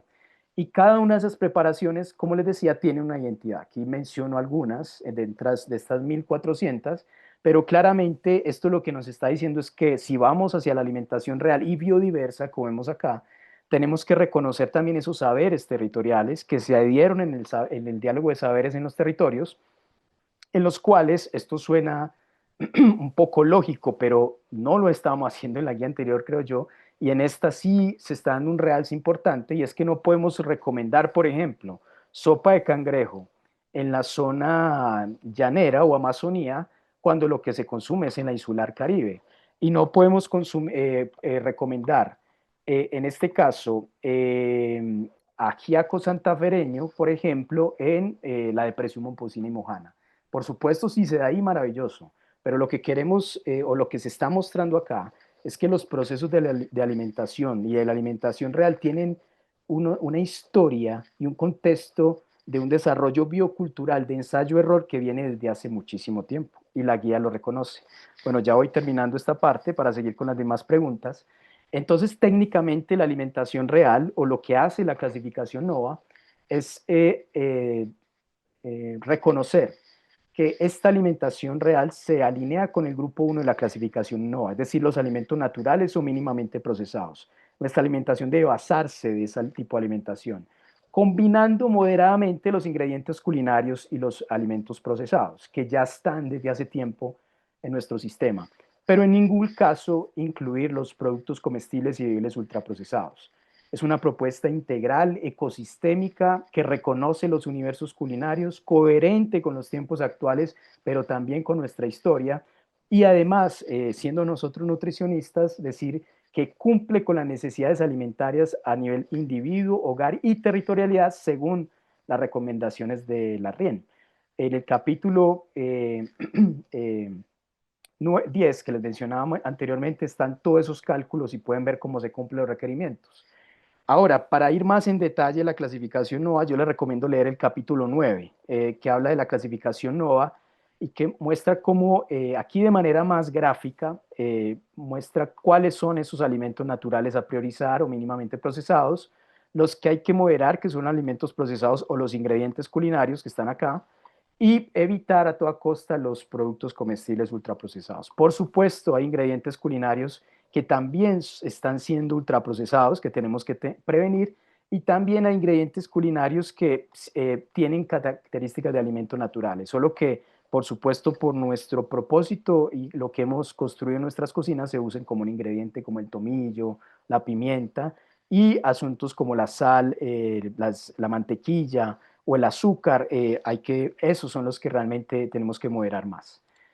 Bueno, dejo ahí con respecto a esta tercera pregunta. Ya vamos para la cuarta pregunta que nos hicieron. Vale, ¿quieres seguir con esta? Hola, muchas gracias. Bueno, mientras vuelvo a compartir mi pantalla, la cuarta pregunta dice: ¿qué cambios concretos implica esta guía en la práctica del nutricionista, en consulta individual, en el PAE y en programas de prevención de enfermedades crónicas no transmisibles? Bueno, yo creo que aquí con los elementos que ha dado Gustavo, es más que evidente que, por ejemplo, este último punto en programas de prevención de enfermedades crónicas no transmisibles, hay muchos insumos, insumos claros y concretos. Miren que si ustedes ven el diagnóstico que nosotros hicimos de la guía, sobre cómo organizar esto, o sea, conocer el diagnóstico poblacional, no viene de un enfoque de riesgo como estaba planteada la guía del 2015, que decía, claro, las personas están en Colombia, según datos de la ENSIN en ese momento, de la última ENSIN que se tenía, tienen enfermedades crónicas no transmisibles, diabetes, hipertensión con tanto porcentaje. Entonces, según la metodología PCOT de ese entonces, que era una metodología más médica, más clínica, pues derivabas las recomendaciones en términos de alimentación de qué necesitaba la población. Aquí, como partimos del derecho humano a la alimentación y la soberanía alimentaria, si ustedes ven el diagnóstico que nosotros hicimos, está basado en lo que el profesor Gustavo dice, cómo la expansión, la emergencia y la expansión de los productos ultraprocesados están generando problemas de enfermedades crónicas no transmisibles. De todas maneras, para responder esta pregunta, ya sea para el PAE, para la consulta individual, lo que yo les decía al principio, o sea, aquí lo básico y el giro en la guía es entender el contexto territorial, la biodiversidad alimentaria, ¿sí? No es lo mismo si usted está en consulta clínica en Bogotá o que está en Cumaribo, en Bichada, ¿sí? La guía se hizo también en diálogos en lugares urbanos como en Bogotá, ¿sí? Las representaciones y el arte que propone de pronto evoca más paisajes rurales, pero es de la capacidad del nutricionista dietista que nos formamos integralmente para eso, y en el manual de facilitadores que viene acompañando el reconocimiento de esos paisajes alimentarios de la vida. Si usted va a consulta individual, pues usted también hace una anamnesis y también revisa pues, dónde vive ese paciente, ¿no? O sea, siempre entender los contextos territoriales para derivar unas recomendaciones, que ahí están los elementos de la clasificación NOVA en concreto, de los grupos de alimentos que usted pueda desarrollar. Ya para temas de PAI, para responder la otra pregunta de también cómo se está haciendo en el ICBF, nosotros no conocemos, digamos, a profundidad los lineamientos que está implementando el PAI. También nos han invitado, por ejemplo, la Secretaría de Integración Social, o sea, todas las instituciones y según sus marcos de acción, tienen estos elementos, o sea, estos elementos básicos, claves de este giro que les digo, para que puedan pensarse ya de manera específica las intervenciones. Por ejemplo, nosotros en ICBF, voy a dar el ejemplo de ICBF, que es la pregunta 5, dice, ¿cómo se articula la guía 2025 con instrumentos institucionales vigentes como el CISBAN, las minutas de PAE, los protocolos de ICBF que aún operan bajo la lógica de grupos o porciones? Miren que nosotros ya en ICBF estamos desarrollando, esperamos tener para junio, una sistematización de la experiencia de cuáles son esas experiencias significativas de implementación de guías alimentarias en el ámbito institucional ICBF. Entonces, si ustedes ven, nosotros ya las minutas que están publicadas, las minutas patrón en ICBF, ya incorporan las 13 territorialidades, ¿sí? Están muy flexibles las minutas para hacer la derivación de menús. No estamos recomendando alimentos ultraprocesados, estamos recomendando toda esta biodiversidad. Y nosotros a través de las compras públicas locales podemos incluir todo esto que la guía dice de los circuitos cortos de producción. O sea, estamos organizando la implementación de la guía en diferentes servicios, programas, porque donde se materializa la guía es en el plato servido, ¿sí? En los programas, en nuestro caso, de atención alimentaria, en el cuerpo, en que los niños mejoren su estado nutricional. Y ahí me voy a la pregunta número, ¿cuál es? La 7, la soberanía alimentaria en Colombia es una condición viable para sustentar esta guía. No, había una pregunta sobre la desnutrición aguda, ¿no era? Ah, esta, la que sigue. ¿Cómo se aplica esta guía en contextos de inseguridad alimentaria severa, donde el acceso a una alimentación real y viceversa no está garantizando? En el ICDF lo hacemos. O sea, digamos que en nuestras guías de atención y nosotros que atendemos poblaciones, digamos, con diagnósticos de desnutrición aguda, bueno, salud también captura esos datos. Nosotros vemos cómo desde el derecho humano a la alimentación hay una violencia alimentaria, una violencia epistémica si nosotros vamos a solucionar problemas en las comunidades llevando mercancías, o sea, productos ultraprocesados y no llevando comida y no llevando acciones, digamos, dignas que dignifiquen lo que es una alimentación real. Bueno. Entonces, sí, uno puede partir de que la guía está hecha para población saludable, pero realmente lo que da el giro en la guía es eso, partir de la diversidad, el contexto territorial, garantizar que no hayan productos comestibles ultraprocesados, y eso se puede hacer en contextos de inseguridad alimentaria severa o en cualquier lugar. Ahora hay retos que viene la otra pregunta, lo estructural. Porque dicen la 7, la soberanía alimentaria en Colombia es una condición viable para sustentar esta guía o requiere cambios estructurales que superan el alcance nutricionista. Obviamente sí. Digamos que entre las escalas de realización del derecho humano a la alimentación está lo urgente, está lo estructural, ¿sí? Nosotros, digamos, tenemos algunos paquetes alimentarios de emergencia y otros programas. El PAE están dando, bueno, nosotros hablo por el caso del ICBF, tenemos esas salvedades, esa guía de no incluir productos ultraprocesados, pero por ejemplo, donde hay problemas estructurales, digamos en estas geografías racializadas del país donde mueren más niños, Chocó, Guajira, allá se necesitan cambios estructurales profundos que no tienen que ver solamente con la comida, sino con todo ese paisaje que les digo y sus problemas, ¿sí? Agua, vías, sistema de salud, ¿sí? ¿Qué pasa? Aquí hay algo interesante. Cuando nosotros hicimos la metodología, que la UDEA, esto sí fue una innovación, una propuesta de la UDEA de la planeación prospectiva, la UDEA usó esta metodología para generar el plan de SAN, me corriges Gustavo, de Antioquia, creo que fue, ustedes. Y miren que ustedes usaron una metodología para generar política pública, ¿sí? Yo recuerdo que también cuando estaba en la Universidad Nacional haciendo un proceso con Pijaos, con ICBF en el 2019, yo decía, claro, lo que pasa es que diseñar guías alimentarias en ruta participativa de diseño de política pública es muy parecido. porque es que tú partes también de identificar unas necesidades territoriales, de hacerlo plural y de organizar y clasificar todas esas problemáticas para ver cómo vamos a imaginar un futuro en términos de planeación, de política, ¿sí? Y aquí la guía hace eso. Ustedes ven el tema de gobernanza al final. ¿Qué pasa? Que la guía pues también da unos elementos visuales, lo pasa, digamos, a esta estética de usar un icono, de hacer paisajes, pero, o sea, esto tiene mucho que darle, por ejemplo, ahorita que estamos construyendo política pública con la SIDA, con otras instancias que van a otros tiempos, van en otros momentos, que estamos sacando el COMPES, pues la guía es una gran oportunidad para ver este tema de cómo planificamos. Entonces, claro, hay que planificar en varias escalas, ¿no? Como diría la conceptualización del derecho humano a la alimentación, y sí, cambios estructurales propone la guía incluso, eso es un salto, porque es que las otras guías alimentarias, miren, eran herramientas solamente para promocionar consumo de alimentos.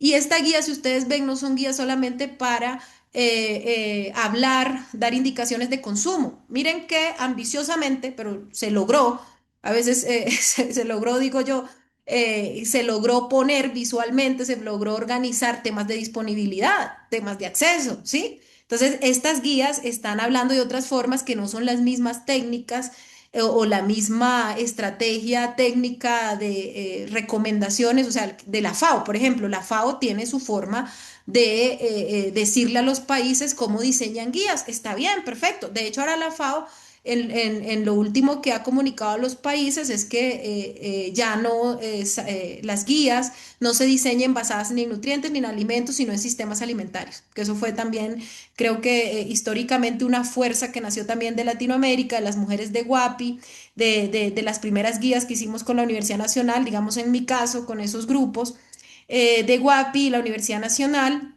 de que las guías podían ser basadas en sistemas alimentarios. Las guías pueden ser basadas en los que ustedes necesiten en los territorios. Las guías pueden ser basadas en gramáticas culinarias, en cocinas tradicionales. O sea, depende lo que cada territorio necesite, ¿sí? Ahora, en el punto 8, la última pregunta dice, Colombia cuenta con 32 departamentos y las territoriales alimentarias de las nuevas guías son 13. Lo ideal sería que cada territorialidad representara la mitad, más 1, 17 departamentos. En la costa Caribe, por ejemplo, hay 8 departamentos, pero según el documento técnico de las nuevas guías, voy a ir compartiendo pantalla para mostrar esto mejor. Dicen, en la costa Caribe, por ejemplo, hay 8 departamentos, pero según el documento técnico de las nuevas guías, solo se realizaron diálogos de saberes en los departamentos Guajira y Cesar. Bueno, ahí nosotros hicimos diálogos en 14, realmente zonas que escogimos, como dijo el video, donde hay más niños. Pero les voy a mostrar el mapa de las 13 territorialidades. Miren, nosotros antes de fijar estas 13 territorialidades, que también fue inspirada en una tesis de grado de la profesora Sara, cómo es el apellido de Sara?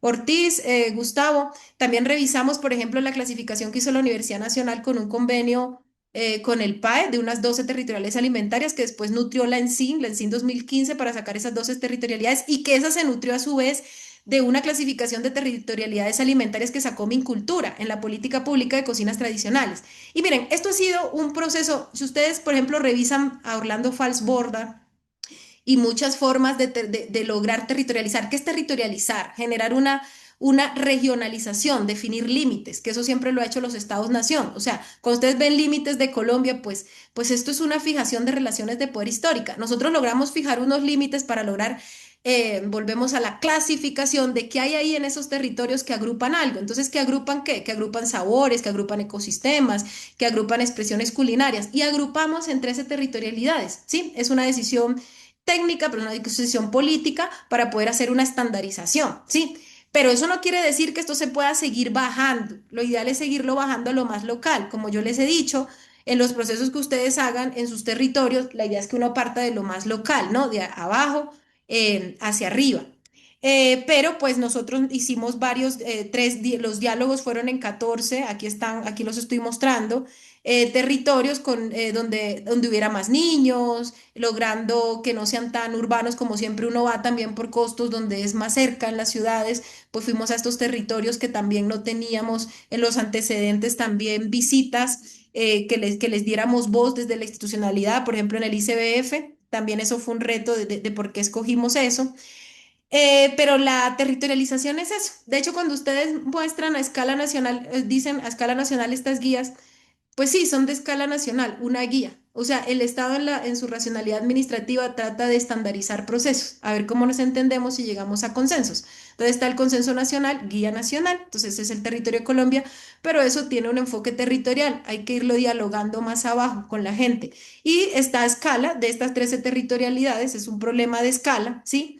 Y una decisión de escala. Pero ya, por ejemplo, los comités locales de SAN, que digamos, si estamos avanzando aquí en el ICBF con Mini Igualdad, en construir los lineamientos técnicos del sistema de garantía progresiva del derecho humano a la alimentación, donde se debe, por ejemplo, territorializar alimentación, también la ley de compras públicas lo dice eso en el artículo 8, es en los comités locales de SAN. Si ustedes ven el último capítulo de la guía en gobernanza, lo que estamos recomendando es eso, ¿sí? Porque, pero miren el reto que tenemos, o sea, las nutricionistas que están en los territorios, si agarran esto, o sea, pueden hacer maravillas desde su creación, o sea, pueden, esto es maleable, esto es moldeable. Y yo sí hago aquí una invitación a Colnut y a las nutricionistas, a las colegas, que a veces nosotros hemos cogido unos miedos técnicos, que también son miedos jurídicos en las instituciones, que a veces, nosotros hemos a veces recibido preguntas de nutricionistas de si pueden hacer un intercambio de papa por arroz. Yo digo, por favor, a ver, pero ¿qué estamos aprendiendo en las universidades?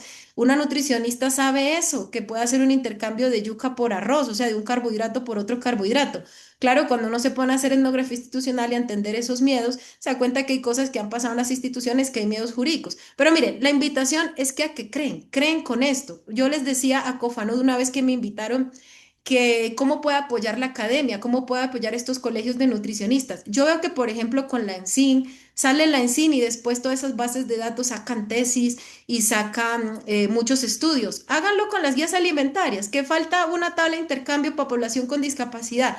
Tenemos que dejarlo en el plan de trabajo, ya hemos escuchado, estamos reactivando una mesa en un comité de guías alimentarias en el marco de la SIDA, que es donde se debe implementar y dialogar, y ahí están invitadísimos para que vayan, que estamos empezando, vamos a empezar, ya la SIDA nos aceptó que pudiéramos crear esa mesa la semana pasada, pero esto le falta mucho por construir. Lo que quiero decir es que ojalá sería muy rico, interesante que las universidades, que los gremios, las asociaciones cojan y hagan listas de intercambio o hagan otras investigaciones respecto a eso. De hecho, el ICBF también saca convocatorias de investigaciones. Ahorita en junio va a salir convocatorias de investigaciones para lo que ustedes quieran indagar y profundizar más, o sea, de la mano con el ICBF. Y esto de las guías es una oportunidad también para eso. Entonces, voy a dejar ahí. Y yo creo que hemos respondido las 8 preguntas. Ah, y habían unas preguntas en el chat. Muy bien, el tema de lo que estaba diciendo el compañero en Zoom, de que son unas guías, claro, que se ve más como la cultura. ¿Cómo era la pregunta? A ver, respondámosla de una vez acá. En Sí, el chat. qué pena, Valerie, interrumpirte. Precisamente Dígame. como pues ya se abordaron las 8 preguntas que pues que se han organizado Sí, hablemos para de el las webinar, preguntas pues, rápidamente. sí, las que han dejado en el chat. Y de hecho, bueno, las que se puedan, creo que hay como 3 o 4, entonces las Las podemos del chat. revisar Yo aquí como... estoy viendo una que dice, en el video presentado hacen énfasis en el proceso de cocción, que es lo cultural, lo que hace la ley 2144-2021, salvaguardia de la gastronomía colombiana, pero ¿por qué los dejaron por fuera? Bueno, ahí nosotros profundizamos en el capítulo donde están las viandas de alimentos, de las preparaciones, pero sí, hacen falta muchas cosas, esa es la invitación que les hago. Ahora, esto es muy potente lo que está diciendo el señor acá que está comentando, Eduardo Balanta Morales. El tema de los métodos de cocción cambian el valor nutricional. Yo me acuerdo que cuando uno hace etnografía y pone el cuerpo, por ejemplo, uno ve los casabes, yo me acuerdo que en Baupés, analizamos en un proceso con la organización Sinergia almidones resistentes en los casabes. Entonces yo veía que el casabe de yuca madurada, cuando lo ponían a madurar, pues yo decía, uy, pero eso es un superfood porque eso es como un pan de masa madre, pero artesanal, más o menos, como para hacer una homología, una homologación de eso, perdón. Y también cuando uno ve los procesos de cocción, cambia las propiedades físico-químicas y de eso falta muchísima investigación, ¿sí? Este tema de qué es lo real, de qué es lo sano. O sea, también son formas en que la ciencia, cuando desde los estudios sociales de la ciencia se revisa cómo se produce la ciencia en sí y se producen consensos de verdad, pues esos son productos sociales también. Entonces, ahorita no nos podemos ya por tiempo desplegar en decir qué es lo real y toda la propuesta política que está detrás. Hay gente que no le gusta eso, dice, ay, no, qué real, qué verdadero, que eso qué es, y hay unas prácticas que no son tan saludables. Desde los estudios sociales de la ciencia se han indagado eso como pugnas sociales, qué es lo saludable hoy, puede ser no saludable en 20 años, qué es lo saludable aquí, puede ser no saludable en otro territorio. Entonces, de eso hay mucha tela por cortar. Nosotros ahí fijamos algunas cosas en los consensos de qué sería lo real, de qué sería lo saludable en el marco de lo que decía el profesor Gustavo, ¿Puedo que complementar sea ahí? saludable, que sea saludable con el medio ambiente, saludable con el cuerpo, sino en esa cadena y ese entramado no sería saludable, pero pues hay otras formas de verlo saludable. Ya le doy la palabra al profesor Gustavo. Aquí la última persona pregunta, ¿es una mesa de guías o es del Comité Técnico? No, no es el Comité Técnico Nacional de Guía como se concebía antes de la actualización. Digamos que la instancia para implementar, diseñar política pública alimentaria en el país es la SIDA, que está normada, la Comisión Intersectorial del Derecho Humano a la Alimentación, y nosotros lo que queremos elevar es la implementación de estas guías de manera intersectorial, o sea, dialógica, plural, con los miembros que van a la SIDA. Se está regulando también, hay unos decretos que regulan la participación en la SIDA, que esté la sociedad civil, que no ha estado, ¿sí? Todo eso se está regulando. Estos son procesos que estamos ahí en esa lucha, en ese proceso de las instituciones, para que esto se pueda implementar y no duplicar acciones, porque allá nosotros en el comité hacíamos un plan de acción y veíamos que también iban los mismos miembros de la SIDA y que se cruzaban muchas acciones con Mi Cultura, con otros que no estaban, las voces también de la sociedad civil. Entonces estamos en eso, pero no es un comité técnico nacional de guías, queremos elevarlo a una mesa de la SIDA, que es mesa de guías alimentarias, y en ese proceso estamos. Voy a dejar ahí. Sí, no, ahí para complementar esto sobre el comentario del compañero Eduardo Balanta, una invitación a leer los documentos. Eso es importante porque la mayoría de las afirmaciones o preguntas que hace están en el documento. Voy a tratar como de resolverlos. Sobre la salvaguarda de la gastronomía colombiana se referencia, hay un capítulo entero de culinaria habla de comensabilidad, habla de preparaciones culinarias y habla de las técnicas y de los procesos culturales que hay detrás de eso. Y en el capítulo de gobernanza habla precisamente de la política de salvaguarda de la culinaria tradicional. Entonces la guía lo menciona y lo menciona en los términos que habla. No es una lista de ingredientes, sino los procesos culinarios que hay detrás. Ahora, lo que se sabe cuando dice que es natural, ¿a qué se refiere con comer natural y sano si colocamos esto en términos de procesos alimentarios? Natural y sano, porque natural no es realmente el porcentaje de población que come netamente alimentos naturales en Colombia con ingredientes culinarios sin procesados y ultraprocesados es más o menos el 3%, según la ENCIN 2015. Lo que estamos diciendo acá es que cuando hablamos de alimentación porque tú estás hablando de alimentación natural, pero recuerda que aquí estamos hablando de alimentación real. La alimentación real es la combinación de esos alimentos naturales con los ingredientes culinarios que forman los universos culinarios. Esa es la alimentación real donde se integran y esa integración son procesos bioculturales que llevan mucho tiempo andando en Colombia. Hablamos de mazamorra, hablamos de bandeja paisa, hablamos de ajiaco, hablamos de los diferentes platos, tienen una historia, una identidad por territorio que hablan de alimentación real, no de lista de alimentos naturales e ir a comer a lo natural. Eso no es, eso sí no es real, comer natural, y por eso es que está dentro de las recomendaciones usar en términos moderados los ingredientes culinarios de cada territorialidad para formar precisamente esas obras de arte maravillosas que tenemos en nuestro país, que son los universos culinarios.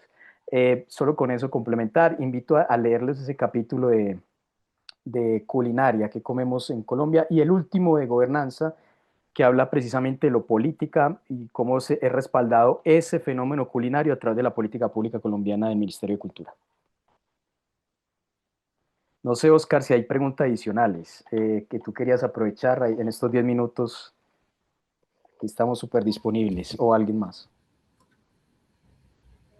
Yo no te escuché Sí, lo último. ¿Aló?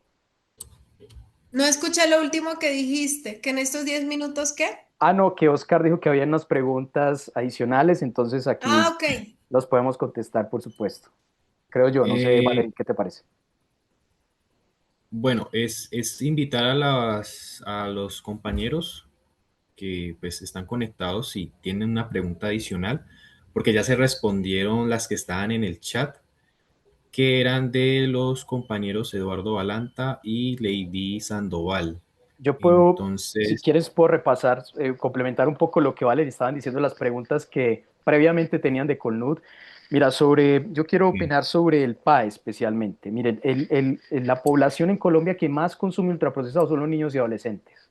Entonces, todos los programas sociales que nosotros como nutricionistas estemos especialmente enfocados en niños y adolescentes, esta guía funciona súper bien, porque ahí la guía da a reconocer qué es un ultraprocesado y por qué le está haciendo daño. Y de nuevo, son los niños y adolescentes los que más están consumiendo estos productos, es decir, que son estos niños y adolescentes los que se van a enfermar pronto si siguen consumiendo estos productos y van a morir más temprano. Entonces, muy importante aplicar la guía al PAE. Si alguno de ustedes está aquí presente, creo que es importantísimo apoyarlo. Sobre los programas en enfermedades crónicas, de nuevo, mucha evidencia de cómo estos productos generan enfermedades crónicas. Entonces, en cualquier programa que ustedes estén trabajando sobre prevención de enfermedades crónicas, la guía hace una recomendación específica sobre cómo reconocer esos productos que están relacionados con estas enfermedades y cómo ir hacia la alimentación real. Entonces, ayuda demasiado. Pero es más que eso, ya la política pública colombiana lo está haciendo. La sociedad civil hizo un esfuerzo tremendo y sigue haciendo esfuerzos tremendos para que todos los productos de nuestro país, procesados y ultraprocesados, con exceso en componentes relacionados con enfermedades crónicas, los reconozcamos fácilmente en los supermercados. Sello negro de advertencia. Ese programa es para prevención de enfermedades crónicas. Entonces, y utiliza la clasificación NOVA. Y esta guía además lo refuerza. Entonces, en esa pregunta, la guía, por supuesto, puede ayudar muchísimo. Bueno, lo que hablaban sobre la aplicación en protocolos del ICBF, Valerie lo mencionó muy bien, ya se está instalando por territorialidades toda la concepción de la guía sobre alimentación real y dio el detalle sobre cómo se aplica esto en contextos de inseguridad alimentaria severa. La guía fue, digamos, el trabajo poblacional que se hizo en el diálogo de saber en las 13 territorialidades, fue a muchos lugares que había inseguridad alimentaria. ¿Qué pasó? Como hicimos un diálogo de saberes en términos de prospectiva, entonces no se fue con una solución única para todos los territorios del país, sino que en ese dialogar en prospectiva y preguntarnos nosotros en co-construcción con las comunidades, hicieron unas apuestas y propusieron unas acciones para cómo aplicar la guía en cada territorialidad. Entonces, la guía, en el último capítulo de la guía del documento técnico, que yo creo que Oscar compartió los links, pueden ver la guía de gobernanza colaborativa de la semilla al cuerpo, respetando los diálogos de saberes. Hay unas apuestas y unas acciones por territorialidades que pueden aplicar en estos casos. Entonces, la guía también ayuda a esto. Y frente a la última pregunta de las territorialidades alimentarias, Valerie ya lo explicó muy bien, pero yo solo quiero aportar en que, claro, nosotros hemos dividido el país de diferentes formas. Las territorialidades alimentarias de la guía alimentaria lo hace o divide el país en términos de procesos ecosistémicos agroalimentarios, es decir, qué es lo que se produce en el territorio, en este caso en la Amazonía, en la zona Caribe, en el eje cafetero, y procesos socioculturales. Entonces, combinando esos tres procesos con la metodología que menciona Valerín, se generó territorialidades alimentarias. ¿Qué quiere decir esto? Antioquia, que es desde donde yo estoy hablando, toda Antioquia no come igual. Aquí pasan, según la guía, 3 o 4 territorialidades alimentarias. ¿Eso qué quiere decir? Las personas de Necoclí, que están, digamos, más cercas al mar, comen mucho más parecido a como comen la costa Caribe que como comemos nosotros aquí en Medellín. Y las personas de Medellín comemos mucho más parecido a que como comen en Manizales o en Pereira a como comemos, digamos, en cualquier municipio de Antioquia, siendo Manizales y Pereira otro de departamento, ¿cierto? Entonces, las territorialidades alimentarias lo que hacen es hacer una categorización o un mapa de lo que realmente está influyendo en la alimentación, que de nuevo es el ecosistema. El mar Pacífico explica mucho mejor cómo comen las personas que están en el Pacífico desde Nariño hasta Chocó, que el hecho de que sean de Nariño de Chocó. Entonces, el fenómeno ecosistémico, el fenómeno agroalimentario, qué es lo que se cultiva en esos territorios, también explica lo que comemos en cada territorialidad. Y lo tercero, cómo nos hemos organizado en cada territorialidad para crear universos culinarios. Así es que están divididas las 13 territorialidades. Profe Gustavo, hay otra pregunta. Bueno, una compañera, Livimar Díaz, dice que quería hacer una pregunta, pero no la ha escrito. La invitamos a que la realice. Como para ir terminando, ya, unos 5 minuticos, yo creo, adicionales, pues el webinar haría de 5 a 7. Y Juliana Orozco hace la siguiente pregunta.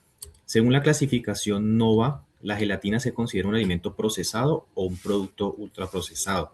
Eso teniendo en cuenta que en algunos contextos hospitalarios es común darlo. Bueno, muy buena pregunta. Es como, por ejemplo, la arepa. Si me preguntas, ¿la arepa es un producto procesado o ultraprocesado? ¿Cuántos tipos de arepa hay en Colombia?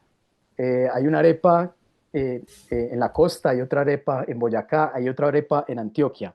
Eso es lo que hablo de universos culinarios o de poner listados de alimentos o de preparaciones. Eso varía según cada territorialidad. La gelatina, hay una gelatina de pata que se le agrega panela, netamente panela. Esa gelatina es procesada, pero no ultraprocesada. Ahora, si le agregan aditivos cosméticos, como edulcorantes, saborizantes, etcétera, digamos, elementos que ya no tienen un propósito de conservación, sino de hiperpalatabilidad y con aditivos además que están relacionados con enfermedad, ahí ya estamos hablando de un producto ultraprocesado. Sí, la diferencia entre un procesado y ultraprocesado, creo que allá es donde va tu pregunta, Juliana, y eso aplica a cualquier ítem alimentario. Un alimento procesado todavía conserva la matriz alimentaria y generalmente solo tiene ingredientes del grupo 2, es decir, ingredientes culinarios. Si tienes la matriz alimentaria, en este caso una gelatina que tiene, digamos, colágeno que viene del animal y se le agrega ingredientes culinarios, cualquiera que sea, estamos hablando de un alimento procesado.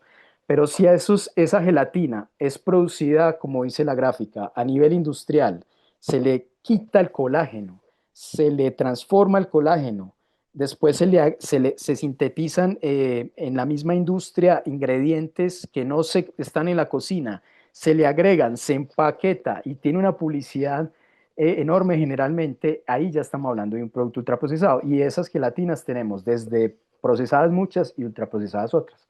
Ahí, digamos, en el capítulo 9 te puede ayudar a distinguir qué tipo de gelatina de la que estás hablando, si es de una u otra condición. Lo otro que puede pasar, que la industria ahora lo está haciendo y yo lo aplaudo, es que muchos productos ultraprocesados están pasando a ser procesados, precisamente porque no quieren el etiquetado negro.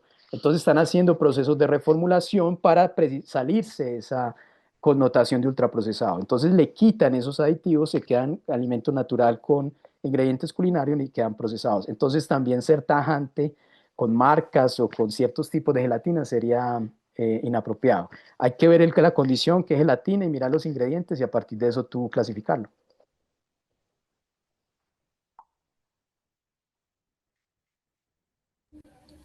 Bueno, creo que nadie más. Bueno, hay una más. Limar sí ya escribió su pregunta. Yo creo que con esta ya podríamos culminar, profe. Sí. Dice, ¿qué orientaciones consideran clave para el diseño de estrategias educativas que promuevan el consumo de alimentos reales y biodiversos en entornos educativos, reconociendo los determinantes socioculturales que influyen en las prácticas alimentarias? Muy interesante. Mira, la guía, hay algo muy importante. La guía está acompañada de otro documento que esperamos que el ICF publique pronto, que se llama Educación para la Salud Alimentaria. Y ahí hay un cambio de paradigma, igual que en la guía, en el cual vemos que la alimentación no se reduce a la presencia de nutrientes o a la presencia de alimentos, sino que tiene un enfoque en el cual reconoce que para tener una salud humana o para que los colombianos tengamos salud, tenemos que tener también una salud ambiental, pero no solamente eso, sino que además tenemos que reconocer los saberes en cada territorialidad.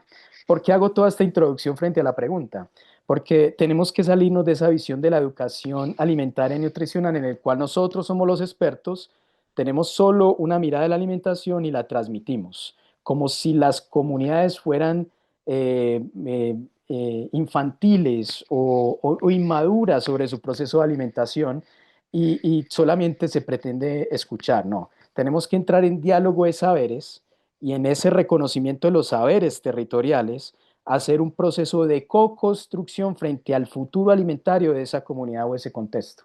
Eso se llama educación para la salud alimentaria, en el cual la alimentación ya no se piense solo en nutrientes y lo que pasa de la boca hacia adentro, sino que se piense o se reconozca que la alimentación empieza en la tierra, en las semillas, en el agua y en los ríos que viene esa alimentación, en cómo se cultivan los alimentos, en cómo se comercializan, si es de manera justa o no, en qué universos culinarios hay en ese territorio y ahí sí, digamos, cuando esté en el plato, cómo llega a nuestros cuerpos. La educación para la alimentaria y nutricional tiene que transitar a la educación para la salud alimentaria. El ICBF tiene un documento, digamos, que va a plasmar sobre qué significa eso, y también hay otro documento de los que compartimos en el link que se llama Guía Alimentaria para fines pedagógicos, donde resumen todos estos mensajes. Hay 7 mensajes que si tendría tiempo los miráramos en detalle, pero los invito a leerlos, donde con esos 7 mensajes que van desde a valorar los principios de la alimentación, que es la soberanía alimentaria, el derecho a la alimentación, valorar nuestra biodiversidad alimentaria, los ríos, las semillas, etcétera, valorar nuestras cocinas, reconocer lo que es un ultraprocesado de un alimento natural, etcétera. Hay 7 principios que pueden mirarlos y pueden ayudarse, por supuesto, en los procesos educativos también. Listo, profe. Yo creo que ya, pues apenas dio el tiempo, son las 7:03. Se alcanzaron a resolver las 8 preguntas y pues preguntas adicionales que se hicieron en el chat. Mi invitación a los colegas, a todos los colegas, es ir revisando pues poco a poco las guías detenidamente, porque pues son bastante extensas el documento técnico. Y pues es cuestión como de irse adaptando pues en nuestras diferentes formas o áreas donde nos desempeñamos o ejercemos, ¿ya? Porque pues es algo novedoso, como ya lo explicaron durante el webinar, que ya incluye muchas dimensiones, esas guías alimentarias que van desde lo cultural, social, económico, territorio y demás. Le agradecemos, profe Gustavo, y pues Valerín se tuvo que retirar un poquito antes de tiempo, igual le agradecemos a ella por el tiempo, por la disposición. Obviamente no se alcanza a abordar toda la guía en un espacio de 2 horas, por eso hay que consultarla, leerla, estarle dedicando un poquito de tiempo al documento técnico y también al documento pedagógico, a ambos. Y de todas formas revisen en el chat que pues ahí quedó todos los links que nos compartió el profe Gustavo, que eso nos amplía un poco más la información respecto a esto. Pues también agradecemos a Colnud pues por la organización del espacio. Desde aquí el capítulo suroccidente pues les agradecemos a las personas que se pudieron conectar. Lamentablemente tuvimos inconvenientes con el link de YouTube, entonces como esta sala tenía un límite de hasta de 100 personas, muchos no pudieron ingresar y no pudieron ver la transmisión a través del link de YouTube. Entonces en los próximos días se va a subir todo el webinar a el canal de YouTube del colegio para que estén pendientes y pues puedan revisarlo, puedan verlo las personas que no se pudieron conectar y no lo pudieron ver hoy. No sé, profe, algo adicional que añadir. Sí, no, agradecer a Colnud por estos espacios, lo necesitamos, ojalá se multipliquen en todas las seccionales, no solamente a felicitar especialmente a la de Cali, al Valle, disculpa, general, porque, digamos, movilizó todo este encuentro que lo considero absolutamente necesario. También hacer un llamado a reconocer nuestros propios saberes, a reconocernos nosotros como en nuestro contexto, en nuestro país, que es inmenso, con una biodiversidad alimentaria tremenda, que la estamos perdiendo precisamente por mutilar y tener unas concepciones de lo que es lo alimentario que es mutilante y en el cual estamos perdiendo, invisibilizando muchos procesos alimentarios que son vitales para llegar donde estamos como país y evitar sobre todo también o colocar por encima de todo la vida y la salud y no la enfermedad y la muerte, y además cuando estemos en procesos de comercialización que por supuesto son válidos, ojalá sean en relación con promover más salud y no solamente dinero, que en eso también hemos caído mucho. Y cuando nos hablamos de nutrición en nuestra profesión, yo creo que uno de los principios básicos es que la nutrición y la alimentación está relacionada con salud y vida, o sea, nos alimentamos para generar vida y no necesariamente producir por producir alimentos o producir por producir dinero. Eso, digamos, dejo ahí. Muchas gracias, Oscar. Atento a cualquier espacio que consideren los que están presentes pueda estar. Listo, profe, muchas gracias. Damos por terminado el webinar. Nuevamente, muchas gracias por conectarse y estén pendientes, pues, porque va a continuar, pues, las jornadas de webinar por parte del capítulo, que, pues, con temas bastante interesantes que, pues, nos competen como para estar un poco actualizado en diferentes temáticas. Profe, nuevamente, muchas gracias y quedamos en otra ocasión. Hasta pronto. Buenas noches.